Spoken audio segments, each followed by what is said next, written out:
Gold trusted gold buyers. మీరు తాకట్టు పెట్టిన బంగారాన్ని విడిపించి ఈ రోజు ఉన్న మార్కెట్ ధరకు కొనబడను.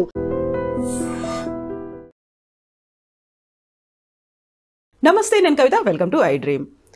యూఎస్కి వెళ్ళేటువంటి స్టూడెంట్స్ నెంబర్ ఈసారి చాలా తగ్గిపోయింది అనేటువంటి వార్తలు వినిపిస్తున్నాయి. గతంతో పోలిస్తే కేవలం 30% స్టూడెంట్స్ మాత్రమే యూఎస్కి వెళ్ళారా అంటే నిజమే అనేటువంటి లెక్కలు కూడా చెప్తున్నాయి.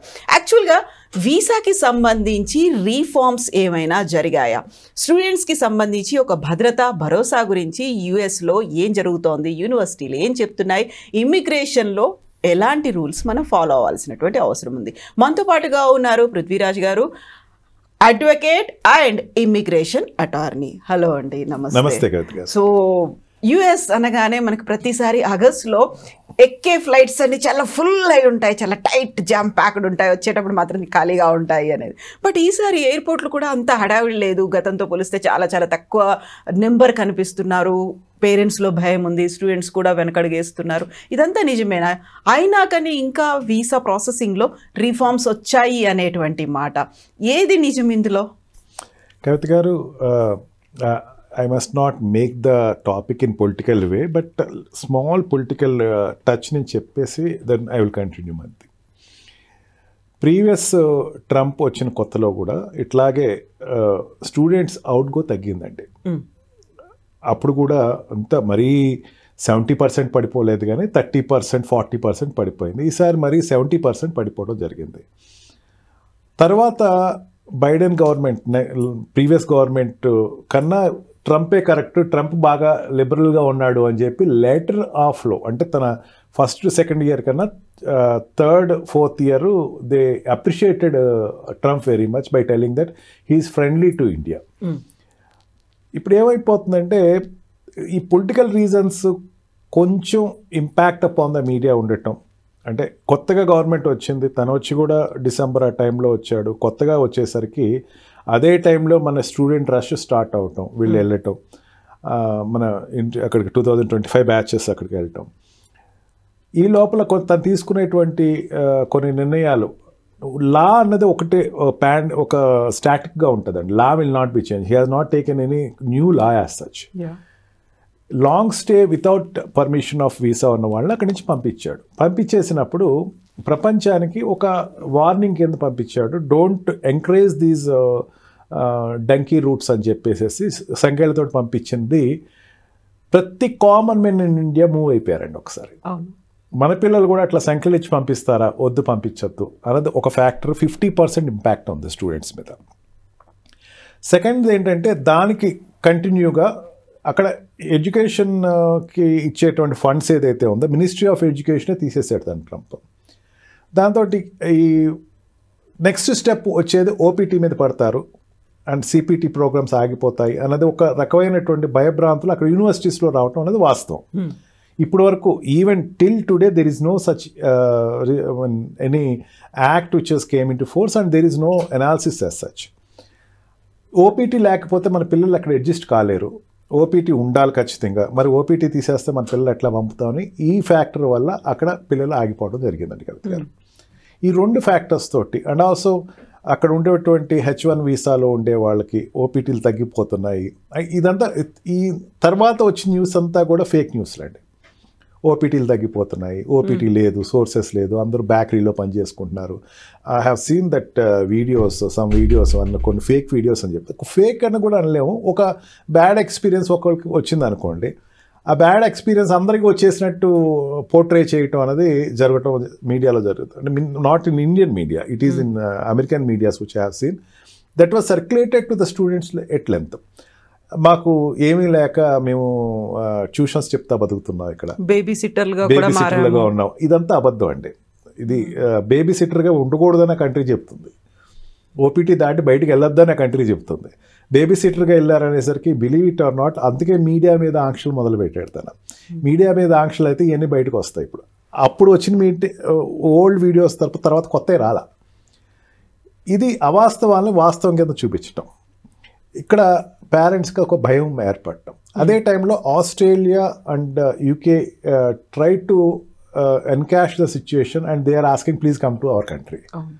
ఆస్ట్రేలియా పెరిగినాయి, న్యూజిలాండ్ పెరిగినాయి, అండ్ యూరోపియన్ కంట్రీస్ పెరిగినాయి, ఫ్రాన్స్ పెరిగినాయి, జర్మనీ పెరిగినాయి, అండ్ ఇంగ్లాండ్ అయితే రెగ్యులర్గా ఉన్న దాని మీద కొంచెం పెరిగినాయి. అంటే ఆల్టర్నేటివ్ రూట్స్ స్టార్ట్ చేశారు. నౌ ఇప్పుడు parents, Indian parents who have verifying those students who is going there, ఎలా పంపిద్దాం అనుకున్న వాళ్ళు ఇప్పుడు పశ్చాత్తాపం కూడా చాలామంది పడుతున్నారు. I'm getting calls of it. మా పిల్లలు పంపించుంటే బాగుండేదండి. నాకు అడిగినప్పుడు మాత్రం I said that no don't stop of sending your child, please send your child, పంపించండి, వచ్చి నష్టం ఏం లేదు. నేను దేన్ని నమ్మానంటే ఏ యూనివర్సిటీ అయినా సరే ఇక్కడ ఇండియన్ స్టూడెంట్ అక్కడ తీసుకునేటప్పుడు వాళ్ళకి ఎక్కువ రెవెన్యూ వస్తుంది. అన్లెస్ అండ్ అంటే వాళ్ళకి పెద్ద పెద్ద యూనివర్సిటీస్లో వాళ్ళకి ర్యాంక్ ద్వారా వెళ్ళిన వాళ్ళు కానీ, లేకపోతే కొన్ని సెక్టర్స్లో వెళ్ళాలి. మిగతా వాళ్ళందరూ కూడా అక్కడ ఫీజు కట్టి జాయిన్ అవ్వాలి, హెవీ ఫీజెస్ కట్టి జాయిన్ అవుతారు. దగ్గర దగ్గర 40 to 50 lakhs వాళ్ళు ఇన్వెస్ట్ చేస్తారు. కాబట్టి యూనివర్సిటీస్కి అది ఆదాయం పెరుగుతుంది. ఇండియన్ యూనివర్సిటీస్ కంపేర్ చేసుకుందాం. ఇండియన్ యూనివర్సిటీస్లో ఈ పేమెంట్ సీట్స్ ఎవరైనా ఆపేస్తారా? పెద్ద ఉద్యమం జరిగింది ఈ మధ్యనే, పేమెంట్ సీట్లు తగ్గించమంటేనే గొడవ పెట్టారు. అట్లా యూఎస్లో కూడా పేమెంట్ సీట్స్ ఆపరు. ఇండియా నుంచి పేమెంట్స్ ఎక్కువ వస్తాయి కాబట్టి ఆ యూనివర్సిటీస్ ఎట్టి పరిస్థితుల్లోనూ బిజినెస్ కోల్పోదు. అతిపెద్ద ఆదాయ వనరును ఎలా పోగొట్టుకోదు కదా. Even one of the interview given by Trump also he has categorically stated that పెద్ద వనరులు మేము ఎప్పుడు ఆపము, స్టూడెంట్స్ నుంచి మా యూనివర్సిటీస్ వనరులు ఎక్కువ వస్తున్నాయి, దానిని ఎప్పుడు నేను చెక్ పాయింట్ పెట్టను, నేనేమంటున్నానంటే కొంచెం జాగ్రత్తగా ఉండమని చెప్తున్నానని తను ఒక ఇంటర్వ్యూలో చాలా క్లియర్గా చెప్పాడు. అందుకని మీకేం ప్రాబ్లం లేదు, పంపించండి అయితే మాత్రం చెప్పాను. స్టిల్ ఆ ఫియర్ అన్నది it will carry on for 1 year. ఇంకా నెక్స్ట్ ఇయర్ 2026 అయితే అది కొంచెం రిమూవ్ అవుతుంది, ఎక్కువ స్టూడెంట్స్ వెళ్తారని అనుకుంటున్నాను. కాకపోతే వాళ్ళకి ఒక లాస్ అయితే అయింది కదా, 1 year లాస్ అయితే ఉంటుంది. Yes true. ఒకటమ్మా లాస్ అంటే ఏంటంటే బీటెక్ నుంచి ఎంఎస్కి వెళ్ళే స్టూడెంట్స్ తీసుకుందాం. మనకి ఎక్కువ వెళ్ళేది ఎంఎస్ స్టూడెంట్స్ వెళ్తారు. బీటెక్ స్టూడెంట్స్ కొంచెం తక్కువే ఉంటారు, అంటే డైరెక్ట్గా డిగ్రీకి వెళ్ళేవాళ్ళు. ఎంఎస్కి వెళ్ళేవాళ్ళు ఇమీడియట్గా బీటెక్ అయిపోయిన తర్వాత వెళ్ళేవాళ్ళు ఉంటారు, బ్రేక్ తీసుకుని వెళ్ళేవాళ్ళు ఉంటారు, వేరే కోర్సెస్ చేసి వెళ్ళేవాళ్ళు ఉంటారు, జాబ్లో జాయిన్ అయ్యి వెళ్ళేవాళ్ళు ఉంటారు. Doing MS is not immediately happen after degree.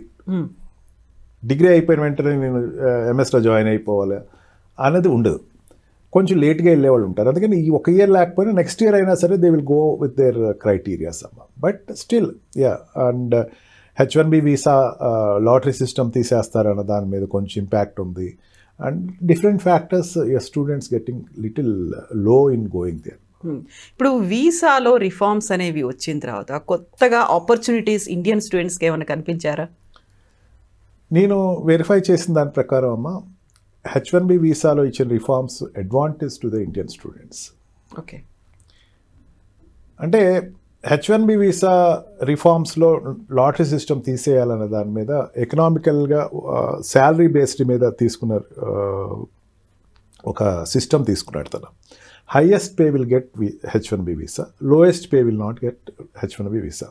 వాడు స్లాట్ 1, 2, 3, 4 కిందకి చూసుకుంటే కనుక వాడికి సంవత్సరానికి వచ్చేసరికి 1 కోటి రూపాయలు 2 కోట్లు ఉన్న ప్యాక్ ఉండేటువంటి వ్యక్తికి ఈజీగా వస్తుంది.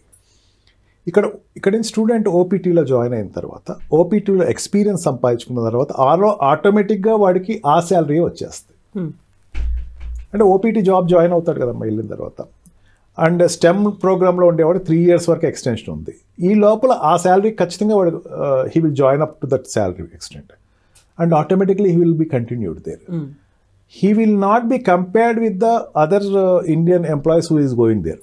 కొత్తగా వెళ్తున్నాడు అనుకోండి, అంటే వీడు ఒక జాబ్లో ఆల్రెడీ జాయిన్ అయ్యాడమ్మా, లేకపోతే వీడికి ఒక 2 crores ఆల్రెడీ ఎక్స్పీరియన్స్, అప్పుడు ఓపీటీ చేసిన దాంట్లో 2 crores 1.5 crore ఆల్రెడీ వస్తుంది. ఇప్పుడు కొత్తగా ఒక ఇండియన్ వెళ్తున్నాడు, వీడు వెళ్ళే శాలరీ ఇతనికి ఇచ్చే స్ట్రక్చర్ 1 crore అనుకోండి. 1.5 crore ఉన్నవాడు అతను సెలెక్ట్ అవుతాడు, 1 crore ఉన్నవాడు సెలెక్ట్ అవ్వడు. ఓపీటీ ప్రోగ్రామ్స్లో అండ్ సిపిటీ తోటి ఓపీటీ తెచ్చుకున్న వాళ్ళకి ఎటువంటి ప్రాబ్లం అయితే ఉండదు. అందుకని స్టూడెంట్స్కి ఇప్పుడు ఇచ్చినటువంటి ఈ రిమూవింగ్ ఈ లాట్ సిస్టమ్ అనేది అడ్వాంటేజ్, డిసడ్వాంటేజ్ కాదు. చాలామంది దానికి పరిశీలించక ఏమనుకుంటున్నారంటే, అయ్యో ఓపీటీలు రావు మనకి, ఓపీటీలు రాకపోతే మనకి. ఓపీటీ రాకపోవటం కూడా కాదమ్మా. మీరు మొన్న యూఎస్ వెళ్ళారు, మీరు వెరిఫై చేసి ఉంటారు. యూనివర్సిటీ క్యాంపస్లో ఉండేటువంటి స్టూడెంట్స్కి ఓపీటీ వచ్చేస్తుంది. ఓపీటీ ఎవరికి రాదు? క్యాంపస్ వదిలేసి బయట and they want to see other life than the university అనుకునేవాడికి ఓపీటీ కొంచెం కష్టం అవుతుంది. ఓపీటీ వాళ్ళు ఇచ్చే ప్రోగ్రామ్స్ ఏముంటాయి, fellowship, scholarship and this PhD వాళ్ళకి పేపర్ అసిస్టెన్స్ చేసేవాడు ప్రోగ్రామ్, అండ్ క్యాంటీన్ అక్కడ ఉండేటువంటి canteen jobs, librarian jobs, and what call ambassador to the university. ఈ జాబ్స్ ఈజీగా వచ్చేస్తాయి క్యాంపస్లో ఉన్నవాడికి, ఎందుకంటే ప్రొఫెసరే చెప్పేస్తాడు. It's a simple system. రెగ్యులర్గా ప్రొఫెసర్ ఐలో ఉన్నాడు అనుకోండి, ఎంఎస్ అనేవాడు ఎప్పుడు కూడా ఒక మెంటర్ తరపున ఉంటాడు, మెంటర్ ఉంటారు. మెంటర్ రెగ్యులర్గా ఇంటరాక్ట్ అయినవాడు, పాప పిల్లోడు ఇండియా నుంచి వచ్చాడు, we have to provide some job అని అతనే రికమెండ్ చేసేస్తాడు. రికమెండేషన్ పవర్ ప్రొఫెసర్స్ చేతిలో ఎక్కువ ఉంటుంది. That's why they will give the OPT programme jobs. That is not. బయటికి వెళ్ళిన వాడికి ఈ ప్రాబ్లం వస్తుందమ్మా. మా పిల్లోడు బయటే ఉండాలి, ఆడ్ జాబ్స్ చేయాలంటే నేను I'm silent of it. I always recommend, repeatedly recommending, telling again and again, tell to your children, బయటికి ఉంచద్దు, క్యాంపస్లోనే ఉంచండి. అక్కడ ఉంటే చాలా ఆర్ట్స్ నేర్చుకోవచ్చు అమ్మా, ఫుట్బాల్ నేర్చుకోవచ్చు, అమెరికన్ రగ్బీ నేర్చుకోవచ్చు, అండ్ అమెరికన్ బాస్కెట్బాల్ నేర్చుకోవచ్చు, పెయింటింగ్ నేర్చుకోవచ్చు, అనేక స్కిల్స్ నేర్చుకోవచ్చు. ఇక్కడ మీరు మర్చిపోయి ఉంటారేమో అయ్యని, నేను అక్కడికి వెళ్ళి మీరు నేర్చుకోవచ్చు, సంగీతం నేర్చుకోవచ్చు. You can enjoy the university life. I strongly recommend the student as a father, other than as a advocate. మీరు పిల్లల్ని ఖచ్చితంగా యూనివర్సిటీలోనే ఉంచండి. అక్కడ ఉంచి వాళ్ళని గ్రూమప్ చేస్తే ఖచ్చితంగా వాళ్ళకి ఆపర్చునిటీస్ వస్తాయి. నాకు వచ్చిన రిఫరెన్స్ కేసులో ఏ కేసులో కూడా స్టూడెంట్స్ యూనివర్సిటీలో ఉన్న వాళ్ళకి ఓపీటీ రాని వాళ్ళు లేరమ్మా. అందుకే OPT programme is a successful programme. It will not be stopped in future also.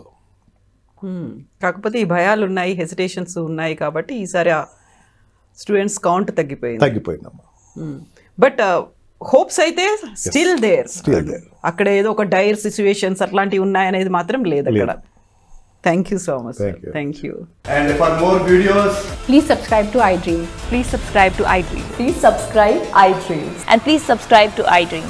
For more videos, subscribe to iDream.